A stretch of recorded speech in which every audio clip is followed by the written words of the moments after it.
Hi, everybody. My name is Janice. I am a compulsive overeater. It just happens that my name is Janice, okay? I would like to say that I am full of the bondage of self right now. I have to listen to all of these delightful people that are doing the deal the way I love to do it in my life. I would like to start this meeting with the third step prayer because I am full of the bondage of self right now. Would you please join me? God, I offer myself to thee to build with me and do with me as thou wilt. Relieve me of the bondage of self that I may better do thy will. Take away my difficulties, that victory over them may bear witness to those I would help of thy power, thy love, and thy way of life. May I do thy will always. What I have come to understand is the will of God is for me to be happy, joyous, and free. And he doesn't want me to be in this emotional insecurity that I feel right now. But it is my weaknesses that binds me to you and my willingness to share that. So I'll get that out of the way right away. I'm a compulsive overeater, and my name is Janice. And my name means God is gracious. So that is the higher power that I want to continue to turn my will and my life over to, and to continue to work my 11th step to be able to access that consciousness of that. I want to thank the powers that be that got me here today. And I thank Tana for believing in me and loving me to give my name to the committee. And I thank the committee for getting in touch with me. I know that I am a compulsive overeater, and I'm convinced of that. I'm also a grateful, recovered, abstinent compulsive overeater. And I belong to the International Fellowship of Overeaters Anonymous. I'm grateful that I'm in the ranks of those of us who recover, because I'm always willing to extend the hand and the heart of OA to all who share my compulsion. I have been invited here to share my experience, strength, and hope of living in the 12 steps and the 12 traditions of Overeaters Anonymous. And I've been invited here to share my understanding of the nightly review of the 11th step. I loved the subtitle, Further Explanation of the 11th Step When I Retire at Night. It's on page 86. Exploration, I mean, to continue to dig, continue to improve, continue to search. So that really allowed me to be able to move in that beautiful direction. I'm so pleased that I've been invited to share on this topic because it's one of my beloved topics. Thanks for remembering me for this service, because OA is near and dear to my heart. And the 11th step continues bringing me to all of you and countless others. And it's the principle of this conscious contact, this awareness. I'm not a real fan of Zoom. I'm not really comfortable with it because I'm vain and I don't like the way I'm looking on this Zoom.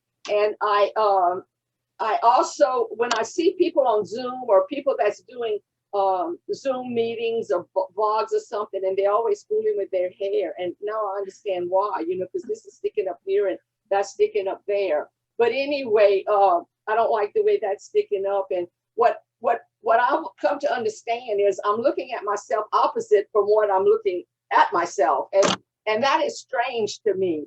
I would like to say that, I'm a born country girl.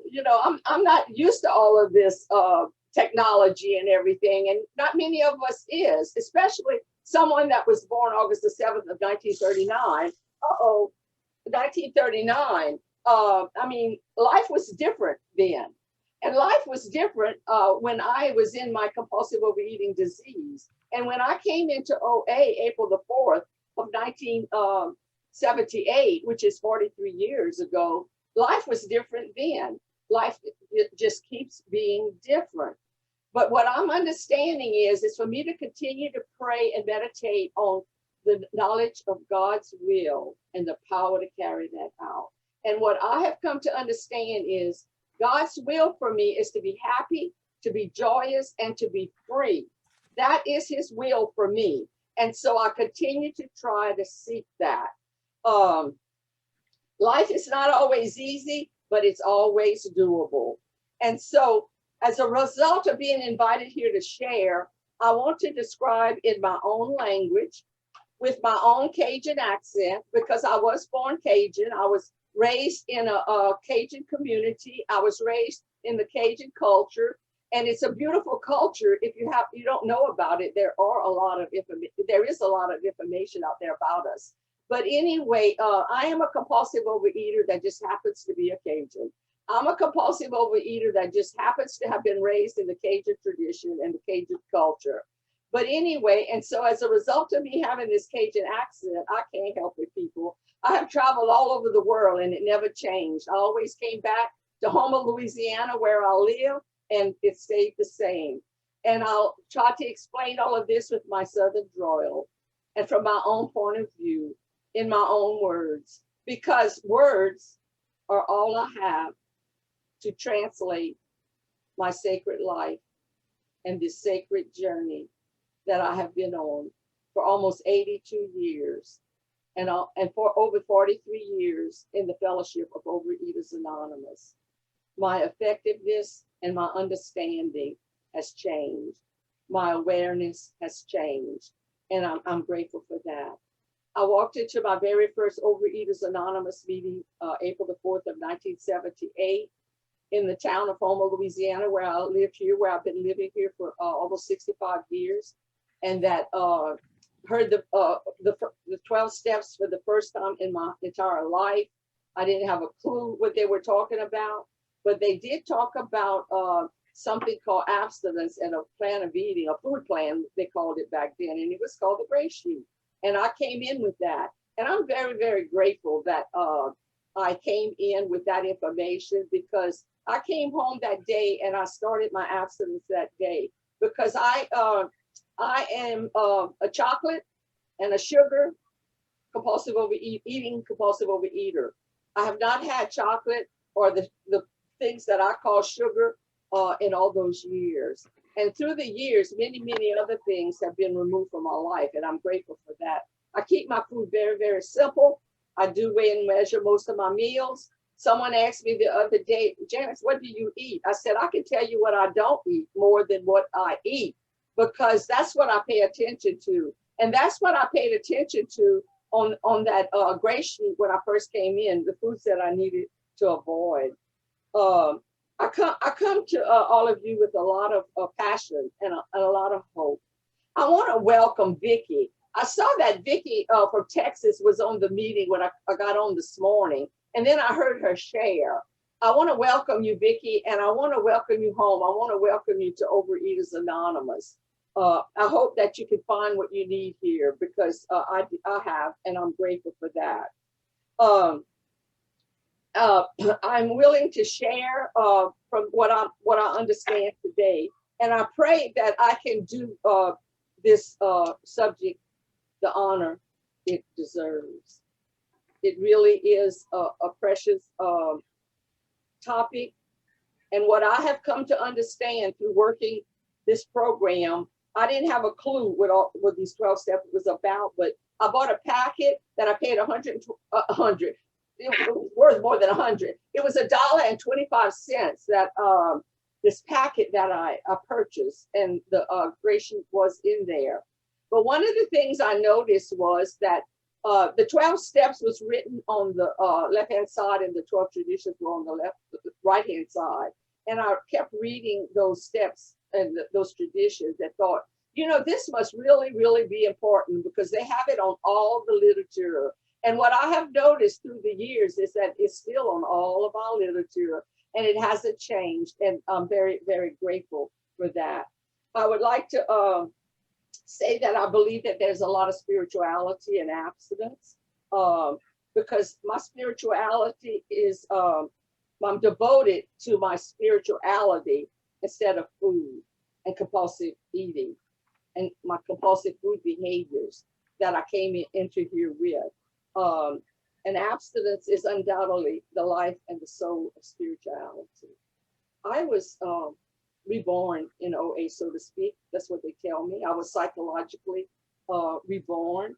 I would like to say that I know that I do have this chronic illness that, and I also know that repetition is the only way to create permanent recovery. Permanent recovery, not cured of this disease, but I can, a day at a time, I can be permanently recovered, and I'm grateful for that. And as long as I'm practice any of my addiction, my mind would be altered, and I don't want my mind to be altered. I want my mind to be clear. I want my mind to be able to know what God's will is and the power to carry that out, and that's to be happy, joyous, and free. And if my mind is cluttered with all kind of outside issues, of stuff that makes my instincts go astray, I am not free. And that's what I work on a daily basis. And that's what I've come to understand through these steps. I understand that the fourth step is work. It's not the same as the 10th and 11th step, but they're so connected. They are very connected. And when I started trying to study this book, I didn't understand the book. I thought it was a novel. I got it from the library here in Houma, Louisiana, and I started reading it as a novel. And I thought, this is the most ridiculous book I have ever read. I would like to say that OA was only 7 months old in Houma when I got here. And so in a way, I'm, one of the pioneers of OA here in Houma because I've kept it. I'm the only person in Houma that's still living from 1978. I'm the only one that's still living. And I'm not really sure if the COLA intergroup that I belong to is Central Office of Louisiana, if any of them are, still living or not. But as long as I would be practicing my addiction, my brain would be altered. And I love our new Brown book, the Basket Weave book, because Dr. Martin Lerner explains that. It explains how the brain is so affected by compulsive overeating and certain foods. And I also like what Teresa Wright wrote it in our book about the plan of eating. I just really enjoy this material. I was in the program about a little over 2 years. In 1980 is when the first Brown Overeaters Anonymous book came out. And I was really, really happy about the appendices in the book, that book that came out. And also, we're in our 3rd edition of the Overeaters Anonymous book now, and all those ABCs are still in this 3rd edition. The foreword and the preface is still in here, but Dr. Martin Lerner's article was added, and so was Teresa Wright added. And so more and more, it is giving me so much information about this killing disease that this disease robs me of. I would like to say that on page 86, when it talks about, being in the stream of life, that's where I want to be. I want to be in this stream of life. And also on page 163 in the big book, it said it takes us out of that stream of misery. And so that's what that nightly review continues to help me stay out of that stream of misery, because it doesn't take much for me to fall back into this remorse. It doesn't take much for me to start worrying. It doesn't take much for me to have morbid reflection. And I don't want that in my life anymore. And so as a result of that, I continue to work these steps. I continue to talk to my sponsor. I would like to say that I've had several sponsors through the years. And I would like to say that 3 of my sponsors have died. I mean, go figure that. And I'm still here.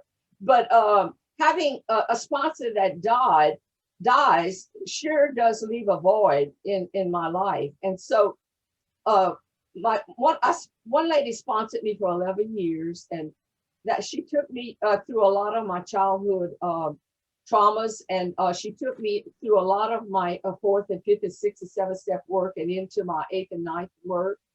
Um, but the next sponsor sponsored me for 5 years, and she just continued to help me understand that my emotional securities and my financial security and all of that wasn't really who I was, but there was a way that I could overcome that. And so she helped work me with that.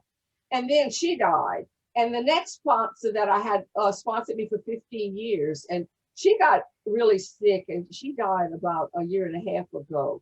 And it leaves a lot of void. It left a lot of void in my life, but I remember these people. I remember that they helped me get to where I am today.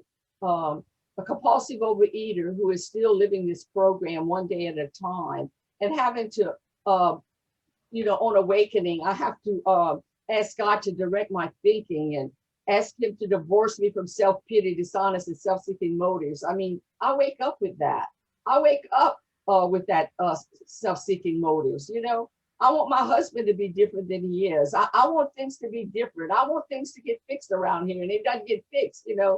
I'm now almost 82, and my husband is 88. He's almost 89. The poor man has worked really, really hard. I met him when I was 14 years old, and we got married when I was 17. And we've been, in August the 12th, we're going to be married 65 years. We have raised 3 successful children who are self-supporting through their own contributions. I mean, they're doing really, really well. I came into OA when they were all teenagers. My oldest boy, 5 days, was going to be 20. And what made me understand that this program could really, really work was I was absent of 5 days when his 20th birthday on April the 9th. And I made his cake, and I did not lick my fingers. I made his cake, and I did not eat the half of the batter. I did not eat that. And to me, I thought, wow, this kind of good here. This might really work, And so then my youngest boy was going to make 15 on May 1st. So that was 3 weeks later when I was in Overeaters Anonymous. And I thought, okay, I made his cake. I didn't lick my finger. I didn't eat the batter. And there I was, another birthday with abstinence. And I thought, wow, this kind of really does work. And I did come in Overeaters Anonymous to lose weight. I would like to say that I am a 15-year diet pill taker. I stopped taking diet pills when I was 6 weeks before I came into OA. I was 32. I would like to say that I know that those diet pills did affect my brain. It did affect my emotions. It did affect my psychological development. And, I'm grateful that I have been healed from all of that. And I sometimes, when new diet things came out in my last years of my recovery and everything, I thought, wow, that could really maybe work.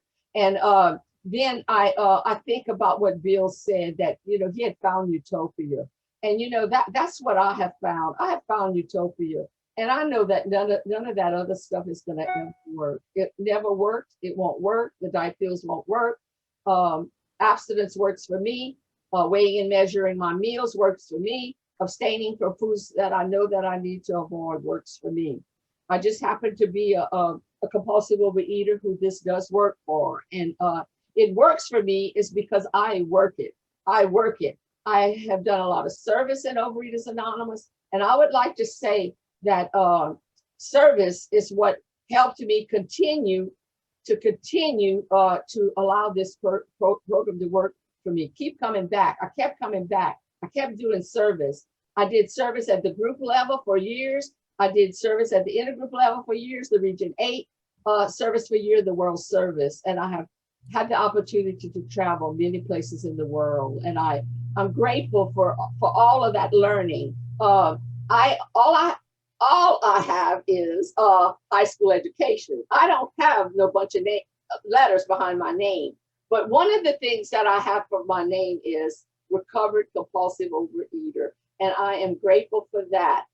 Most of my learning has come in these last 43 years of learning and reading and listening to other people and hearing them share. And I have taken advantage of a lot of books besides the OA and the AA literature, and I have incorporated all of that spirituality into my life.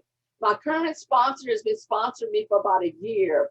And when I first called her to ask her if she would sponsor me, well, we just started talking. We started talking, and I was in a lot of pain. I was in a lot of pain. I have what's called trigeminal neuralgia on the right side of my face, and I'm still in a lot of pain. It's almost 2 years that has happened. I had a oral surgery on an impacted wisdom tooth, and he had to remove some bone and all. But I have been through treatment after treatment after treatment. I mean, 5 pain blocks, 6 ketamine injections, 7 doctors, 7 medicines, nothing. So what I have decided is I am going to just be in pain and work my steps and not take medicine and not go to any doctor right now. I'm just going to do what I do best, is work and live my Overeaters Anonymous program.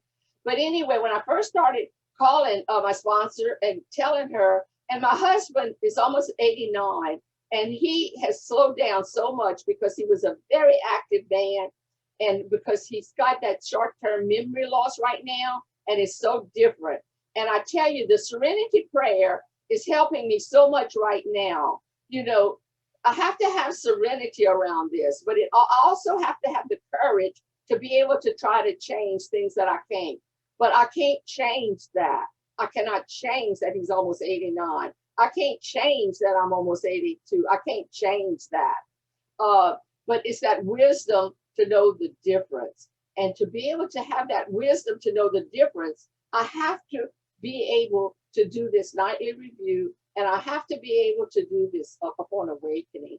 I would like to say that the current sponsor I have, before I asked her to sponsor me, she said, would you like me to take you through the 12 steps? And I said, well, I guess so. I mean, you know, I've been through the 12 steps a lot through these last years. But she took me through the 12 steps once again. It took us a few months. And I thought, oh my God, I can't believe I'm still sick after all these years. I'm still this sick, you know. I still have all these resentments. I still have all these fears. I still have all these instincts, okay? But that's not what's removed from me. It's not going to be what's removed. What's going to be removed from me is that need to eat compulsively through all of these changes in my life. I would like to say that, you know, the definition of abstinence has changed many, many times, okay? And this year at conference, it changed once again, okay? And what I loved about the 2019 definition of abstinence was that it's the removal of the need to eat compulsively. I loved that statement, but that's been removed. But now the new 2021 conference definition is we need to practice these 12 steps on a daily basis, okay? So morning is daily, night is daily, okay? What I learned when I was trying to learn this book, this big book of Alcoholics Anonymous, is that, you know, in step 4, it told me that I needed to take a moral inventory. But the 10th step taught me and teaches me that I have to take a personal inventory, but that I don't have to keep digging in the past. It's mostly the current situations that I'm in today.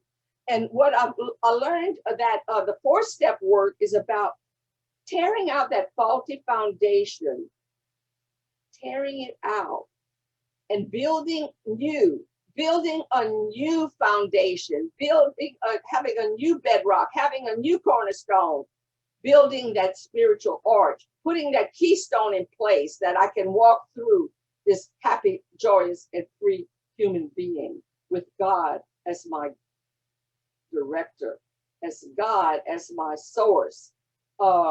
And so that's what I understand that the moral inventory was about. It allowed me to understand and grow toward my conscious contact with God, which is what step 11 is all about. Sought through prayer and meditation to improve my conscious contact with God as I understood God, praying only for the knowledge of his will and the power to carry it out. His will for me is to be happy, joyous, and free. And I need the power to be able to do that. Because when my instincts go astray, when I get resentful, or I get fearful, or I drift into remorse or morbid reflection, that diminishes that. That diminishes that. And so what's so wonderful about this program is that I can stay current. I can stay current. I'm a compulsive overeater that needs to stay current. I loved what I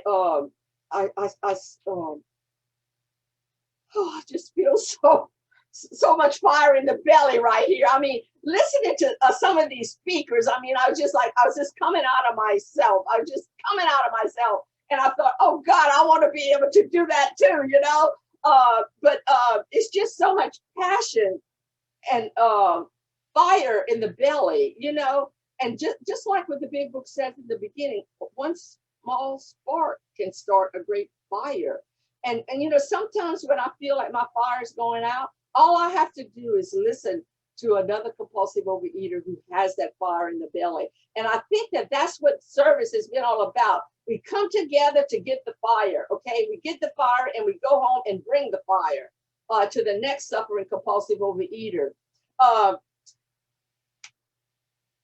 This last year with the pandemic, we did not have face-to-face meetings in Houma, Louisiana. We have 2 meetings in Houma, Louisiana, but we've had a phone meeting all this time. And it was so grateful. I was so grateful. And because I needed to be home, I needed to be in isolation and all, it didn't bother me that much because I was still being sponsored. I was still sponsoring people. We were still having our phone meetings, and that was filling me. But the minute that was lifted, and we are now for a month already have been having face-to-face meetings in Houma, Louisiana. The minute I walked into that library room, I was overcome with emotion. And I realized how much I had truly missed it. Okay.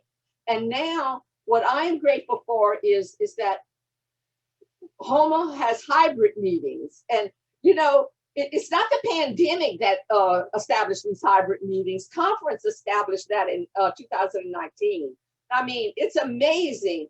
It's amazing how advanced Overeaters Anonymous has been since 1960. I mean, what people were saying about sugar and the white flour and all of that, the members of OA started saying that, okay? And now doctors are saying that, okay? And doctors are saying how much all that food affects our brain and keeps us from having this clear mind and keeps us falling into this remorse and this morbid reflection. And I'm grateful that I belong to an organization that has been so advanced. It has advanced me before the world has advanced, okay? So I feel like many of us and most of us and maybe all of us have been ready for this. We have been ready for this. And I'm grateful that my meeting in Houma, although we may be 2 or 3 or 4 sitting in that library, we got 5 or 6 people joining us by phone. And then we 10 meetings at a meeting. And what I have come to love, we had a newcomer last Monday night. And there's this lady that lives in the New Orleans area. And she has only been coming to the phone meeting in Houma and other meetings in her area for 3 months. And the minute we stopped the meeting and got out of the room, this newcomer got a text from this 3-month person. Now, how cool is that?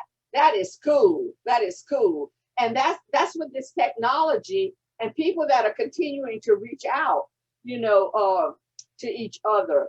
But I would like to say that when I really started studying the Big Book of Alcoholics Anonymous and trying to understand what it was trying to teach me, is that I noticed that it talked about selfish, dishonest, self-seeking, and frightened. And then, you know, later on in the inventory, talked about being inconsiderate.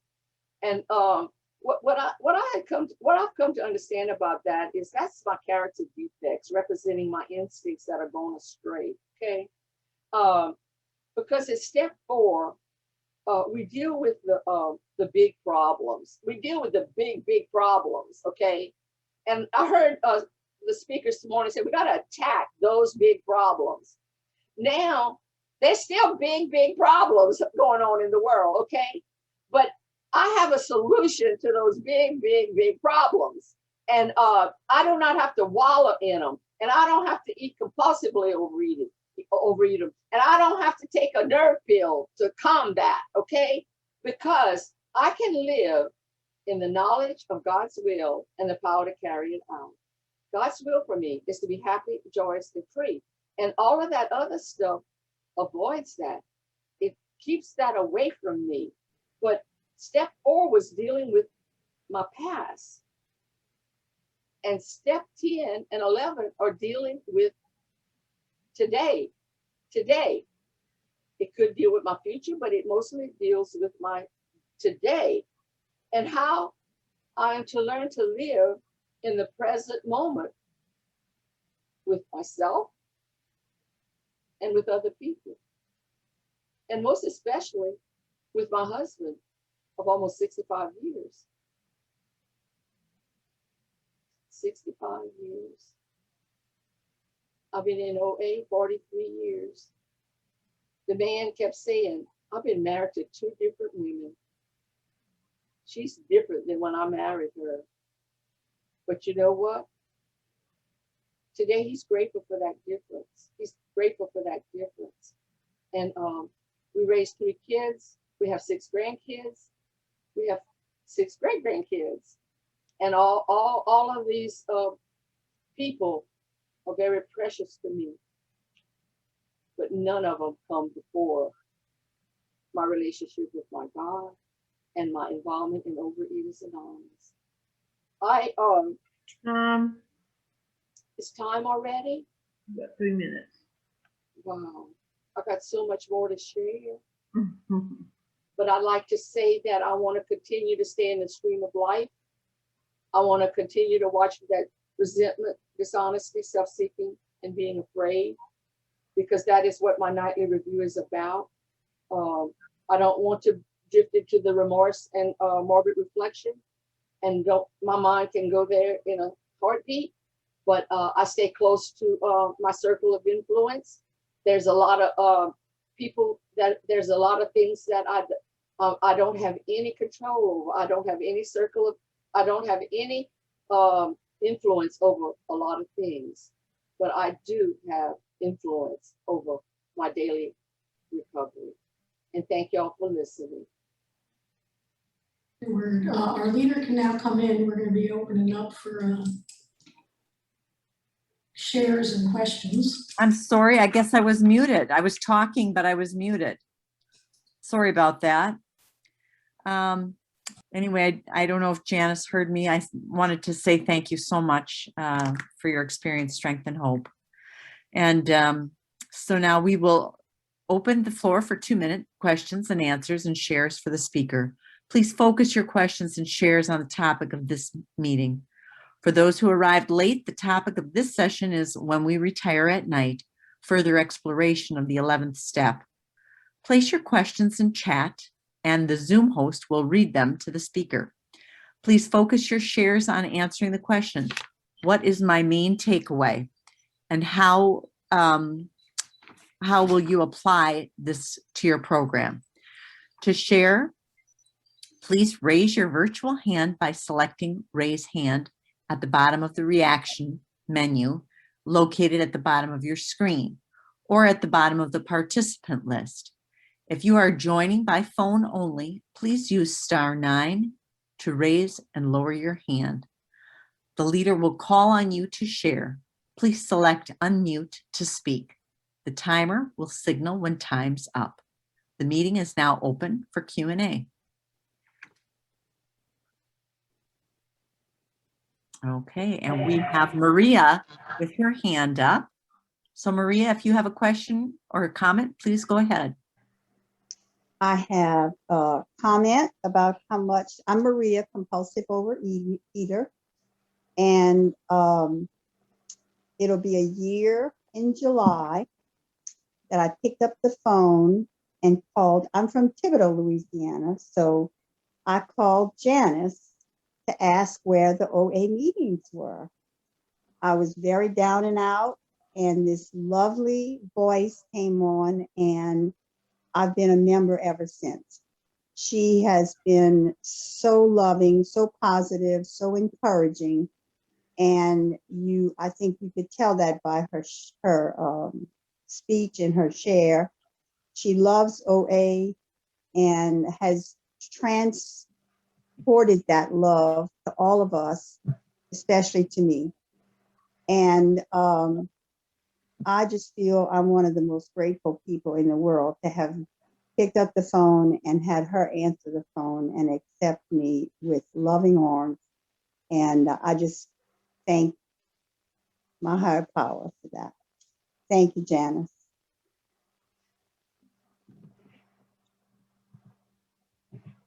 Thank you, Maria. Okay, and then we have Bonnie L. with a question. Go ahead, Bonnie. Hi, everybody.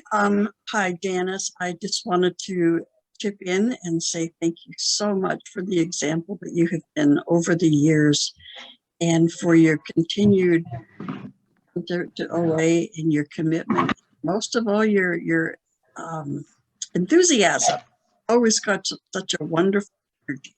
And I just really enjoyed hearing from you today. Thank you, Janice. Vicki? I see that you're a newcomer. Welcome. Thank you. Anyway, hi Janice. Thank you for, acknowledging me and that I am a newcomer with some definite issues with binging and overeating. And yesterday I was in the diet pill section at the store. You know, they're organic, natural, but still, anyway, just thank you for that. And we share the same birthday, August 7th. And I'm originally from Mobile, Alabama. But my main place where I live is in Kansas, and they don't have very many OA meetings at all. So I'm happy for the Zoom. And the question I have is, what is the gray sheet? What's a gray sheet? Okay, I would like to say that Ovaries Anonymous has sold that gray sheet to Gray Sheets Anonymous, but they gave us the permission to be able to use it. And so the Dignity of Choice pamphlet has that information in it. It's not called the gray sheet, but it's called the low carbohydrate food. It's plan number 6. Plan number 6 on the Dignity of Choice pamphlet, okay? And what I've come to understand is this conference has, they're gonna combine the Dignity of Choice pamphlet and the Plan of Eating pamphlet. And Bonnie may have that information of knowing when that might come out and when, is it gonna be in print or is it gonna just be online? Bonnie, can you answer that for us? Once an item has been adopted at conference, then it pretty quickly goes into production. As to format, that would be decided by the executive committee. And since I've rotated off the board, I don't have further update other than it is in process. Okay, well, anyway, Vicki, maybe if you could get a hold of the Dignity of Choice until that happens, you could read the plans of eating on there, but it's number 6 is what I did. I would like to say that I lost 12 pounds in 1 month. I mean, that was unthought of for me, okay? And then the second month, I lost 5 pounds. The second month, 17 pounds in 2 months. That's another thing that helped me want to stay in Ovaries Anonymous. I would like to say that I haven't been able to maintain the lowest weight that I have been in OA, but my sponsor tells me with age and life and all that, that I'm doing pretty good. And I have a healthy range of medical body weight. I'm not sick. I take a low dose of high blood pressure medicine, and that's the only medicine that I have to take. I would like to say that I come from a long line of diabetes people and heart patients and all of that. A lot of people in my family had leg amputations. I want to walk out of this life with both my legs, people. Amen. And so I know that sugar is detrimental to diabetes, okay? It's not just detrimental to compulsive overeaters, it's also detrimental to diabetics, okay? And I don't want to have the disease. And I'm almost 82, and so far my numbers are good. And I contribute that to abstinence and Overeaters Anonymous. Thank you. Keep coming back, Vicki. Okay, thank you. You Leo girl, you. That's right. Thank you. Anybody else with a question for Janice? I see we have something in the chat. No? Okay. Just wanted to make sure if we had any questions there. Janice, was there anything you wanted to tell us that you said, oh, you wished you had more time? There was something else you wanted to say? Okay, I can have a lot of notes here. I mean, you know, I've been taking notes for 3 weeks. I didn't All use right. half of my notes, but it did remind me of you know, what I believe. But I love the subtitle, the exploration of the 11 steps. It's, you know, it's for the purpose of continuing to discover, you know, to continue to discover, not to undig all of my past, but to discover what I need to be living in and just for today. Another thing is that I didn't understand when I first came into OA was that it says that if we are painstaking about this phase of our development, painstaking, that doesn't mean it's going to be a lot of pain. It may be a lot of pain, okay, but it involves great care and effort and paying close attention to the details. I need to pay close attention to the details of when I'm selfish, when I'm dishonest, when I'm resentful, and when I'm afraid, and when I'm inconsiderate. I tell you, the other day I wrote out my upon awakening list, asking God to direct my thinking, that it be divorced from all of this, be divorced from this self-pity, because I wake up with self-pity sometimes, you know, and the dishonest and self-seeking motives. I have to be divorced from that. And so at the end of that day, I wrote to be nice to Jimmy. Oh, what an order. I can't go through with that. I mean, be nice to Jimmy. I didn't know how hard that was going to be for me to continue to ask God to help me to be nice to him. But, you know, he deserves that. He's a child of God, just like I am. And, you know, he's been my partner, and he has worked really hard in giving us a good home and giving my kids, helping me give my kids a good education. I never worked outside of the home except for little odds and ends jobs. You know, I've been a domestic housewife here, okay? But guess what? I'm not tame. I am not tame. And Jimmy tells me, he says, you know, I was only 14 when I met him, 17 when we got married, that he finished raising me. He really finished raising me, okay? I went to school the year after we got married here in Houma, Louisiana. And he bought my class ring, he bought my cap and gown, he signed my report card. I mean, he finished raising me, okay? But he was like my parent for a long time. But when I started maturing more, it was like, you know, man, I'm raised now. You know, your job is finished. I'm raised, okay? And so it just amazes me of the process that life has brought me to. I'd like to say that, you know, I'm a child of a divorce. I am. And so as a result of that, I suffer from insecurities. I really do. I suffer from abandonment. I suffer from not having that parental love that a person and a child needs. And to boot that, my daddy committed suicide in 1989 and disinherited me. I mean, you know, I've been through all of that pain of all of that. And so nobody can tell me that this program and the Fellowship of Alcoholics Overeaters Anonymous can't bring you through life's pain. It can, and it does, and it will, because it has done that for me. And I can help someone else come through all that pain if they're interested. Thank you, Janice. That's excellent. Does anybody, this would be our offer for one more question if anybody has it. I don't see anybody hands up. Okay, One last share as well, pardon me? if anyone would like to share as well. Sure, sure, Yeah. absolutely. Time for one more. Well, let me just say thank you then so much, Janice, again. Really a great talk, and thank you for the energy that you put into this. I think we all felt that. And thank you for everyone who came to participate and be in attendance too.